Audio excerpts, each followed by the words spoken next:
اب مسئلہ یہ ہوا ہے کہ اب ایران اگر ایک میزائل مارے، ایران ڈرون مارے، وہ بھی جا کر ہٹ ہو جاتا ہے. کیسے؟ اب مسئلہ یہ نہیں ہے، ان کو پتہ نہیں ہے کہ ایران نے ان کا سسٹم ڈسیبل کر دیا کسی طرح. 65% صرف آئرن ڈوم اور ڈیفense سسٹم کام کرے، اور وہ کہہ رہے ہیں کہ ایگزاسٹ ہونا شروع ہو گئے ہیں اور ایران کے پاس ہزاروں میزائل ابھی پڑے ہیں تو ہم روک نہیں پائیں گے. یعنی جو سسٹم ہے، ڈیفense سسٹم ہے، وہ اب لیٹ سے اگر 65% ہے، وہ گر کر اگر 50% آئے تھے تو اس کا مطلب ہے 100 میزائل آپ نے مارے، ڈرون مارے تو 50 ہو جا کر ہٹ کریں گے جو مرضی ہوتے. اب آپ سوچیں کہ وہ 50 ان میں کون کون سے ہیں؟ دیکھیے ہائپرسونک میزائل تو نہیں رک پا رہے، وہ تو بالکل ہی نہیں رکتے، لیکن جو عام بیلسٹک میزائل ہے، جیسے آج جو حملہ کیا ہے انہوں نے جمعے کو، وہ حملہ کر کے رہا ہے کہ وہ حملہ پر بڑے میزائل نہیں تھے، یعنی کوئی بڑے خطرناک میزائل نہیں تھے، وہ ڈرونز اور عام میزائل سے وہ جا کے سیدھی طرح ہٹ ہو گئے ہیں. بیت شیبہ میں ہٹ ہو گیا اور اس نے آگ لگا دیا ہر جگہ. یہ جو صورتحال اس وقت پیدا ہوئی ہے وہ اسرائیل نے کبھی ایکسپیکٹ کی نہیں تھی کہ ہمارے ساتھ یہ معاملہ ہو جائے گا.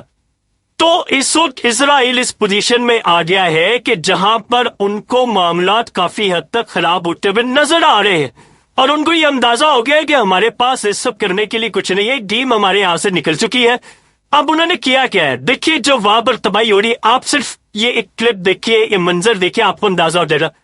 یہ جرمن ٹیلی ویژن ہے، اس کا نہ تو کسی مسلم کنٹری سے تعلق ہے نہ کچھ. ایک عام اسرائیلی گیس کے پیچھے اس رپورٹر کو، کیمرہ مین کو کہتا ہے یہاں سے دفاع ہو جا، میں تمہیں چھوڑوں گا نہیں، یہاں پہ تم نے ویڈیو نہیں بنانی جب تباہی ہو رہی ہے. وہ سکتا ہے کیوں، تم کون ہو، اتھارٹی ہو، پولیس ہو، کیا ہو؟ کہتا ہے میں عام اسرائیلی ہوں، میں تمہیں بنانے نہیں دوں گا یہاں پر ویڈیو، جو مرضی ہو جائے، تم نے نہیں تباہی دکھانی جو اسرائیل کی ہو رہی، جو ایران تباہی کرے. وہ اس کے پیچھے جا رہا ہے، ساتھ ساتھ پولیس کو کال کرتا ہے، پولیس کو کہتا ہے کہ میں پولیس کو بلا، وہ کہتی ہے نا پولیس کو بلاتی، کہتا بلاؤ، وہ ہماری مانیں گے. یعنی آپ اندازہ کر لیں، جو آپ تل اویو میں، حیفا میں، بیت شیبہ میں یا دیگر جگہوں پر تباہی دکھائی جا رہی ہے، یہ تباہی کچھ بھی نہیں ہے.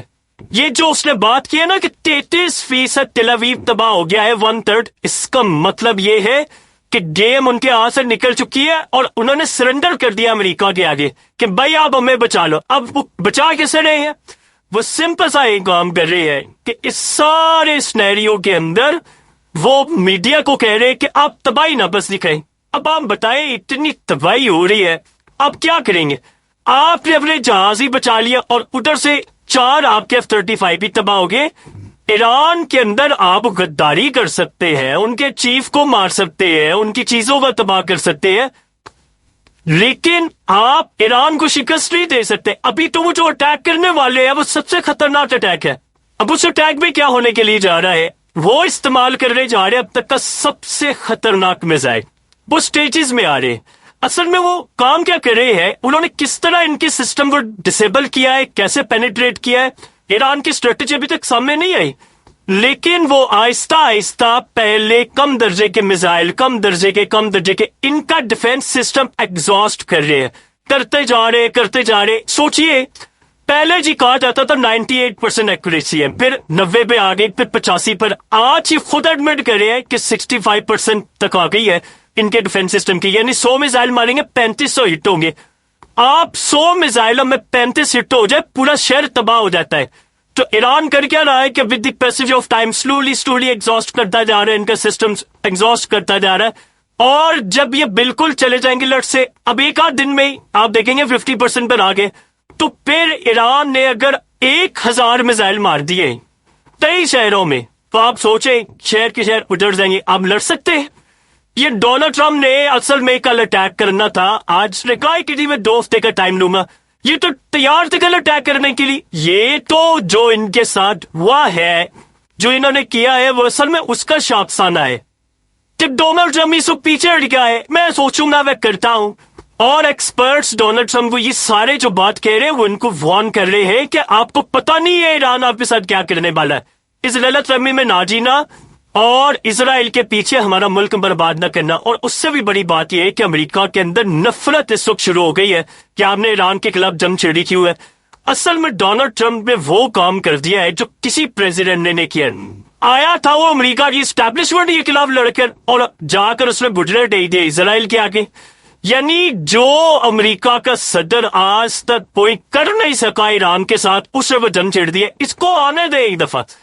اس دفعہ بہت سارے لوگ کہہ رہے جی امریکہ آ جائے گا تو یہ ہو جائے گا. اب یقین کیجئے اس دفعہ آنے دے امریکہ کو. اس دفعہ امریکہ آ کے جیسے یمن کے ساتھ لڑائی کی ہے پیچھے ہٹ گیا نا, اس دفعہ ان کو آنے دے, ان کے ایئرکرافٹ کیریئر 2-4 ڈبو دیں گا. سکا جسے کہتے ہیں 100-150 ارب ڈالر کا لاس ہو جائے گا. ان کو پتا چل جائے گا ڈونلڈ ٹرمپ میں گھٹنا ٹیک میں ہے.